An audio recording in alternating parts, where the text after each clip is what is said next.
روز شما بخیر بینندگان ارجمند برنامه خبری و تحلیلی اخباری آزادی. امروز دوشنبه 19 ایون است. من خیرامان بقوزاده با جمع همکاران این نشر برنامه را تقدیم شما میکنیم. حالا توجه کنید به عنوان موضوعهای برنامه. بعد غیب زدن استاد دانشگاه تجارتی یک افسر وزارت کارهای داخلی تاجیکستان با گمان آدمربایی بازداشت شده است.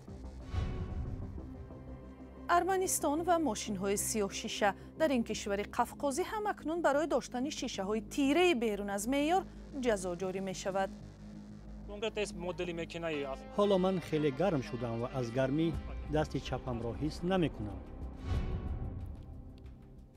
کلوب فرهنگی بهتر است یا تمرینگاه برای گشتگیران آینده؟ ساکنان دهه در کلوب طلب دارند که بینای فرسوده در اختیار آنها گذاشته شود.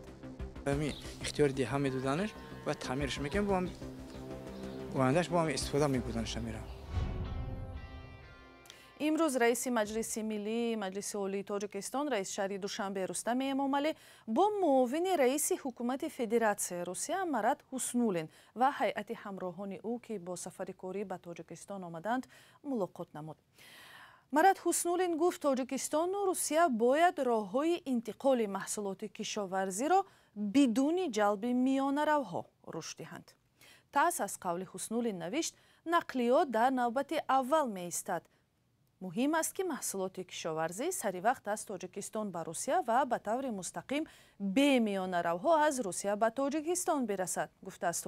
این اظهارات در حالی است که روسیه برای شروع جنگ بی اساسش علیه اوکراین فوریه پارسال مورد تحریم‌های فراوان غرب و اروپا قرار گرفت و شریکانش از آسیای مرکزی و اعضای اتحاد گمرکی اوراسیا چون منبع بیشتری تکمیل میوه و سبزیجات روسیه اهمیت کسب میکنند.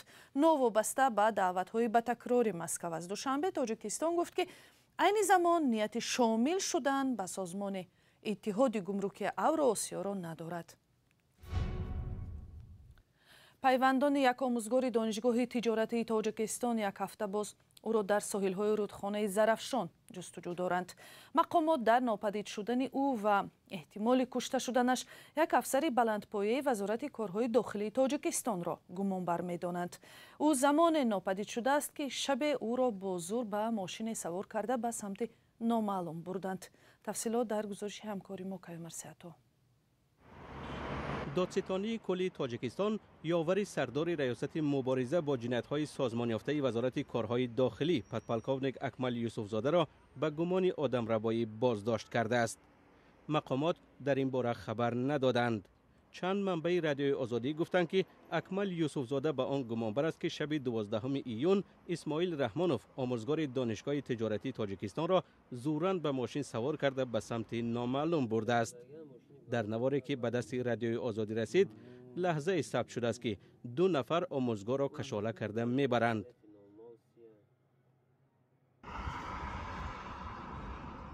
حادثه در محله یکم سویتسکی شهر دوشنبه روی داده است.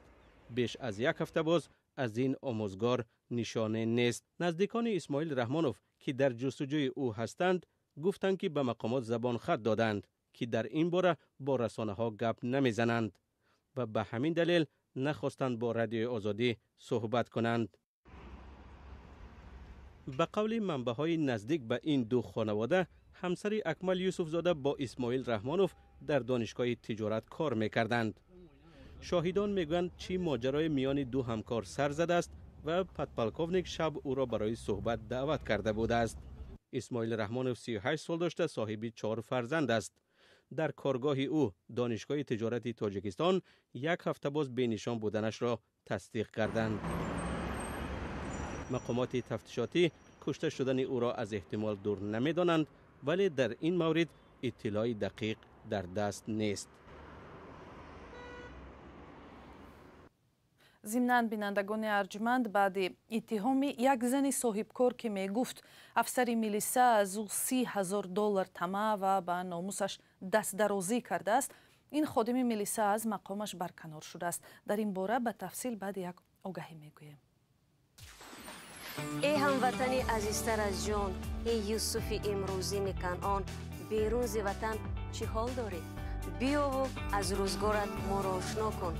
بینندگان عزیز، اگر شما دور از تاجیکستانید و از نازکی‌های مهاجرت آگاه هستید و می‌خواهید دیگران نیز بدانند، پس این برنامه برای شماست. روزگار مهاجر، مطابق شوی به محیط نو، قصه‌های انسانی و سبق‌های حیاتی. подполковник Дилмурод Шодизодаро ки қаблан як зан ба таҷовуз ва тамаҷҷӯӣ муттаҳам карда буд, аз мансаби сардори раёсати тафтишоти шӯъбаи корҳои дохилии Хуҷанд ронданд.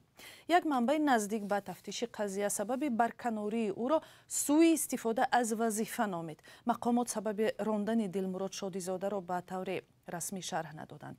Як намояндаи раёсати корҳои дохилии вилояти Суд ба шарти фош нашудани номаш рӯзи 19 июн барканории афсари баландпояро тасдиқ кард, аммо гуфт тасмим ба даъвои сокини Хуҷанд Шаҳлудавлатова рабт надорад. Ӯ гуфт ҳоло дар захираи кадрҳои вазорати корҳои дохилии Тоҷикистон аст ва сарнавишти баъдиаш маълум нест, афзуд ӯ. кӯшиши мо барои тамос бо худи Дилмурод Шодизода то ин дам натиҷа надод. Вай рӯзи 15 майи имсол дар суҳбати телефонӣ ба радиои Озодӣ гуфта буд ки воқеан парвандаи Шаҳло Давлатоваро таҳқиқ кардааст, аммо гирифтани $30,000 ва дастдарозиро ба номуси ӯ рад кард. Шаҳло Давлатова сокини шаҳри Хуҷанд моҳи майи имсол иддао карда буд ки Дилмурод Шодизода аз ӯ дар ивази қатъи парвандааш пул талаб карда, пул ситонида, ҳатто як дафъа ба номусаш таҷовуз кардааст. барномаро пай мегирем. дар Арманистон 30% бештар сиёҳ кардани шишаи мошин манъ шуд. ронандаҳое ки ин талаботро риоя намекунанд ва шишаи мошинашон аз меъёр зиёд сиёҳ аст, то $65 ҷарима мешаванд. ҳукумат мегӯяд ҳадаф таъмини бехатарии ҳаракат дар роҳ аст, аммо ин қонун ронандаҳоро нороҳат кардааст. онҳо шикоят доранд ки агар шишаи мошинро сиёҳ накунанд, дар гармои тобистон азият мешаванд. тафсилот дар гузориши ҳамкорам Зарангези Наврӯзшоҳ. тобистони имсол барои ронандаҳо дар Арманистон мушкилтар хоҳад буд. дар ин кишвар қонунеро қабул карданд ки тибқи он шишаи мошин бояд 70% шаффоф бошад. ҳамакнун ҳар ронандае ки шишаи мошинаш беш аз меъёр сиёҳ аст муҷозот хоҳад шуд. ронандаҳо мегӯянд шишаи сиёҳ онҳоро аз офтобу гармӣ ҳифз мекард. ҳоло ман хеле гарм шудам ва аз гармӣ дасти чапамро ҳис намекунам. офтоб аз ин тараф маро сӯзонд. ман роҳи дур ҳам нарафтам. ҳоло аз ноҳияи Эребунӣ ба Норнорк рафта баргаштам. ҳатто кондитсионери мошин ҳам кӯмак накард. ба бовари ин ронанда гармии зиёд ба мошин ҳам зарар мерасонад. чӣ тавр ман метавонам дохили мошинро аз офтоби сӯзон ҳифз кунам? ман бовар дорам тобистон мошинам бе шишаи сиёҳ вайрон хоҳад шуд. бархе аз ронандаҳо зидди қонуни нав дар бораи мошинҳои сиёҳшиша ҳастанд. гурӯҳи дигар ба муқаррароти нав мухолифат надоранд. шахсан ба ман шишаҳои сиёҳ халал мерасонанд. масалан, шабона шумо наметавонед роҳро хуб бубинед. мақомоти вазорати корҳои дохилии Арманистон бовар доранд қонун вазъи бехатарӣ дар роҳро беҳтар мекунад. бархе аз ронандаҳо мегӯянд беҳтар буд ба ҷои манъи шишаи сиёҳ мақомот ба сифату равшании роҳҳо таваҷҷӯҳ мекарданд. метавонед ба ман ҳадди ақал як ҷоеро нишон диҳед ки чунин як қоидаи бехатарӣ дошта бошад? дар ягон ҷой нест. ба таъкиди мақомот дар тамоми кишварҳои узви иттиҳоди иқтисодии Авроосиё чунин муқаррарот ҷорӣ шудааст. то замоне ки иттиҳоди иқтисодии Авроосиё чунин муқарраротро пешбинӣ кардааст, дар бораи ҷорӣ кардани ягон қоидаи дигар ҳарфе набояд бошад. қонуни маҳдуд кардани мошинҳои сиёҳшиша чанде пеш қабул шуд, аммо то замони таъмин шудани пулис бо техникаи озмоиши шишаи мошинҳо иҷроиши он ба таъхир гузошта шуда буд. ҳоло ба гуфтаи мақомот аз ронандаҳо риояи ҳатмии қонун бояд талаб шавад. агар иҷоза медоданд ки ҳадди ақал шишаи мошинҳо аз 40 то 50% сиёҳ карда шавад, мо хушҳол мешудем. ин метавонист моро аз гармии офтоб ҳифз кунад. ба иттилои вазорати умури дохилӣ, ҳоло дар Арманистон ронандаҳо муқаррароти навро иҷро ва шишаи мошинҳоро тибқи меъёре ки қонун талаб кардааст шаффоф мекунанд.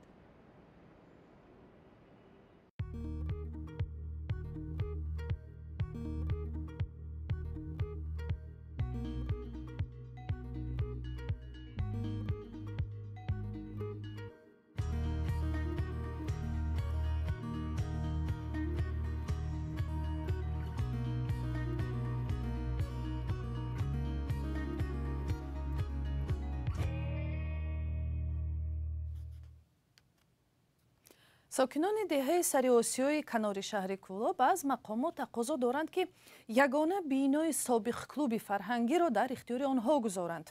کلوب فرسوده فرهنگی را که از یاد بسیاری ها فراموش شده بود، همچون تمرینگاه پهلوانان آینده استفاده می‌کردند. اخیراً وزارت فرهنگ قرار کرد از نو تعمیر و احیا بکند. ساکنان محلی میگویند به مؤسسه ورزشی نیاز دارند. محمود جان رحمتزاده گزارش می‌دهد. فرش شکسته در تیره‌های باز و حال ناگوار. این به نام کلوب فرهنگی دهه سری آسیای کولاب است. زمان اینجا موسیقی، شعر و صحبت‌ها صدا می‌داد. حالا خاموشی حکم فرما است. کلوب از زمان شوروی بازمانده است. اکنون اینجا گاه معرکه‌های ورزشی صورت می‌گیرند. ماه دکبر دستور شد که بنا را خالی کنند. تا 8 ماه می‌شود که این مربی از کار و فعالیت مانده است. این طلا رو همچون با استفاده میبریم تعمیر میکنیم گفته وزارت فرهنگ ما را اجازت ندادند. بنا از شعبه فرهنگ حکومت شهر کولاب است. آن اکنون 1 نفر را راهبر کلوب تعیین کرد. اما اینجا کسی دیدن نمی شود. ساکنان میگویند که اگر بنا تعمیر نشود از بین خواهد رفت. ساکنان میخواهند بنا به آنها داده شود. عذر دارم تا یک جای ورزشی فوتبال کردن استادیوم. همونجا شب تا ساعت 10-12 کار میکنن بچه‌ها میاد فوتبال میزنن. ای گوشتین دیگه فوتبال دیگه فوتبال جوش همونجا است. نگی ورزش گوشتین هم اینجا باشه. در یک بینای خرد دستبندهای ورزشی دیده میشوند. جوانان دهه میگویند که در تالار مشق میکردند. حالا مکان تمرینشان را از دهه به مرکز شهر برده اند. میریم آموز زلوی بلوده که همه شنو الکترم و میشه خریبک. اونجا دور های مقصد نسبت به اینجا. دهه سری آسیا 3000 اهالی دارد. بیشتری باشندگانش جوانانند. رئیس دهه میگوید که جوانان به تالار ورزشی احتیاج دارند.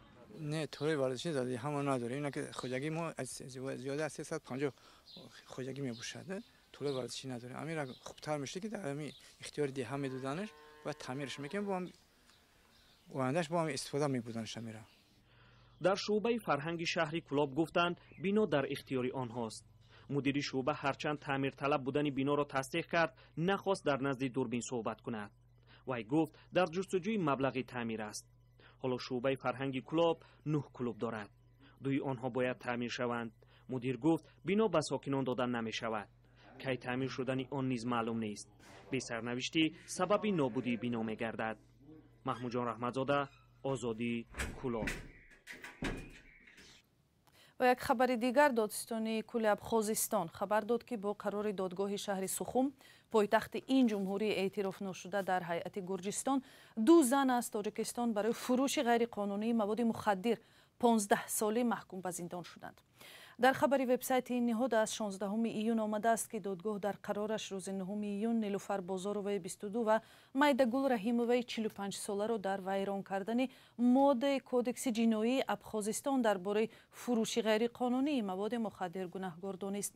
دادگاه گفت گناه این زنها در نگهداری بیش از 11 گرم متادون بوده است که حجمش مخصوصا کلان حساب می شود. بازارو با گناهش پره اقرار شده به علاوه 15 سال حبس در زندان نظامش عمومی با پرداخت 600,000 روبل به فایده دولت محکوم شد. و برنامه امروزه در همین جا به پایان می رسد. خبرهای بیشتر از این در وبسایت و صحیفه های رادیوی آزادی در فیسبوک و اینستاگرام، توییتر و تلگرام و تیک تاک و ادناکلاسنیک دسترسند. اگر شما هم بیننده ارجمند شاهد خبر و حادثه شدید می توانید از طریق واتساپ و تلگرام با ما تماس گیرید. تا ملاقات دیگر خود را احتیاط کنید و خدا نگهدار.